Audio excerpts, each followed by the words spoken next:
दरम्यान राज्यातील सार्वजनिक आरोग्य व्यवस्थेचा बोजावरा उडाल्याचा ठपका कॅगच्या अहवालात ठेवण्यात आलाय।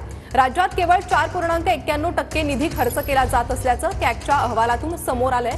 राष्ट्रीय आरोग्य धोरणानुसार राज्याच्या एकूण अर्थसंकल्पाच्या 8% निधी सार्वजनिक आरोग्यावर खर्च होणं अपेक्षित असतानाही राज्यात केवळ 4.91% निधीच खर्च केला जात असल्याचं कॅगच्या अहवालात म्हटलंय।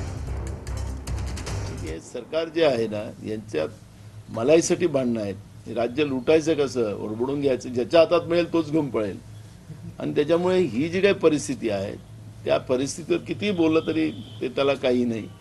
हे संवेदनहीन सरकार महायुतीचं आहे आणि त्याच्यामुळे मंत्रिमंडळ असेल किंवा त्यांच्या वागण्यावरून असेल दिसेल आपल्याला की त्यांना कुठल्याही संवेदना नाही।